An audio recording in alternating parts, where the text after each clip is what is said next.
अल कमर online के देखने, पढ़ने और सुनने वालों को लंदन से सफदर हमदानी का सलाम पहुंचे। सबसे पहले हम अपने उन तमाम क़ारीन का शुक्रिया अदा करना चाहते हैं जिन्होंने हमारी इस आजमाइशी वीडियोस को सराहा है। बहुत से दोस्तों ने अपनी आरा का इजहार किया है, तमाम की आरा बसर व चश्म। इस्लामाबाद में लाल मस्जिद का तनाज़ा अब तकरीबन चौथा दिन भी गुजर चुका। चौथे दिन और पांचवें दिन की दरमियानी रात आ चुकी हुई है और अभी तक ये नजर नहीं आ रहा कि ये तनाज़ा किस तरह से खत्म होगा। गुज़श्ता शब जो सबसे बड़ी तब्दीलियां हुई हैं उनमें गाजी रशीद का अपने मौक़िफ़ पर बहुत शिद्दत से अड़ जाना है कि उन्होंने यहाँ तक ये अल्फाज इस्तेमाल किए हैं कि वो सर झुकाएंगे नहीं, सर कटवा देंगे। ये खबरें भी आप अल कमर ऑनलाइन के अलावा दीगर ज़राए इब्लाग से सुन चुके होंगे कि उन्होंने इस बात का बड़ी सख्ती से इरादा किया है कि उन्होंने और उनके शुरका ने अपनी वसीयतें लिख दी हैं और वसीयतों के मुताबिक उन्हें किसी ऐसी सूरत में मस्जिद के अहाते में ही दफन किया जाए। उधर हुकूमत का मुसलसल ये इसरार है कि वो बच्चों और औरतों को छोड़ दें और ख़ुद को भी हुक्काम के हवाले कर दें, लेकिन देखना यह है कि हुकूमत गुज़श्ता 3 दिन से मुसलसल ये बात कहती चली आ रही है और गाजी रशीद जिन्होंने दरमियान में अपने मौक़िफ़ में लचक भी पैदा की थी, अब वो अपने मौक़िफ़ पर बहुत सख्ती से कायम हो गए हैं। इस दौरान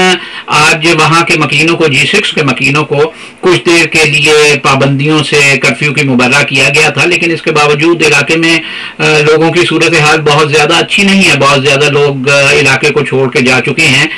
लेकिन शेलिंग बहुत ज़्यादा हो गई है। इस दौरान लाल मस्जिद और जामा हिफ्ज़ा के अक़बी हिस्से जो हैं उन्हें बहुत नुकसान पहुँचा है। हमारे दोनों नुमाइंदे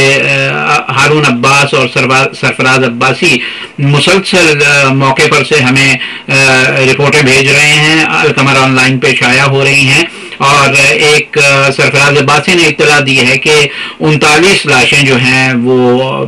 लाल मस्जिद में मौजूद हैं, उनका पता चला है। इस सारे अमल के अंदर एक चीज़ बहुत शिद्दत से देखने की है कि बहुत से सवालात ये उठ रहे हैं कि आखिर इस मिशन को, इस सारी कार्रवाई को जिसे ऑपरेशन साइलेंस का नाम दिया गया हुआ है, इतना तूल देने की क्या वजह हो सकती है। ये चीज़ अपनी जगह पर बिल्कुल मुसल्लमा है कि अंदर ख़वातीन और बच्चे हैं और हुकूमत का एक की लॉजिक एक ये भी है कि चूंकि ख़वातीन और बच्चे अंदर हैं इसलिए वो हमला नहीं करना चाहते, लेकिन जिस शिद्दत के साथ शेलिंग हो रही है और जैसे बड़े हथियार भी इस्तेमाल हो रहे हैं और छोटे हथियार तो मुसलसल उनकी आवाज़ें आ रही हैं, तो ऐसे में ये सोचने की बात है कि जो औरतें और बच्चे अंदर हैं क्या इस सारी सूरत हाल से उनके जहन पर जो असर पड़ रहा होगा वो क्या होगा। एक और इत्तला ये आई थी कि एक निजी टेलीविजन से बात करते हुए गाजी रशीद की वालिदा ने ये कहा है कि उन्होंने अपने बेटे को शहादत का दर्स दिया है और वो चाहेंगी कि वो शहादत के मर्तबे पर फायज हों और ख़ुद गाजी रशीद ने बड़े वाज़ेह अल्फाज में ये कहा है कि वो सर झुकाने की बजाय सर कटवाने को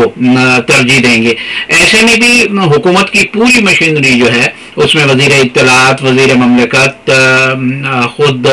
वज़ारत दाखिला के तमाम कारपरदाज बमै वज़ीर दाखिला और सेक्रेटरी दाखिला के वो मुसलसल 2-3 रोज से बस यही कहते चले आ रहे हैं कि गाजी रशीद अपने आप को हुकाम के हवाले कर दें। अब देखना यह है कि दोनों तरफ से अगर मौक़िफ़ में इस कदर शिद्दत पैदा हो गई है कि कोई भी फरीक जो है वो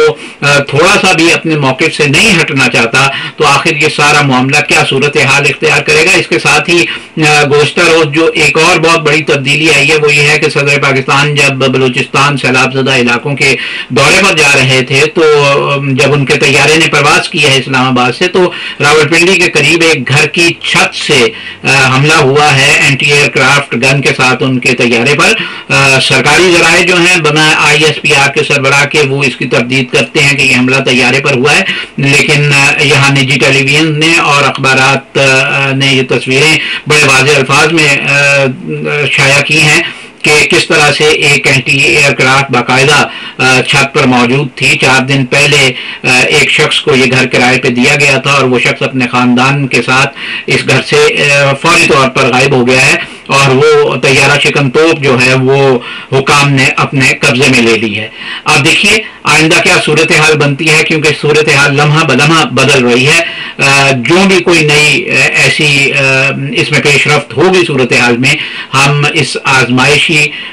ویڈیو کی سہولت کے ساتھ آپ کی خدمت میں پھر حاضر ہوں گے۔ اب لندن سے صفدر حمدانی کو اجازت دیجیے۔ خدا حافظ و ناصر۔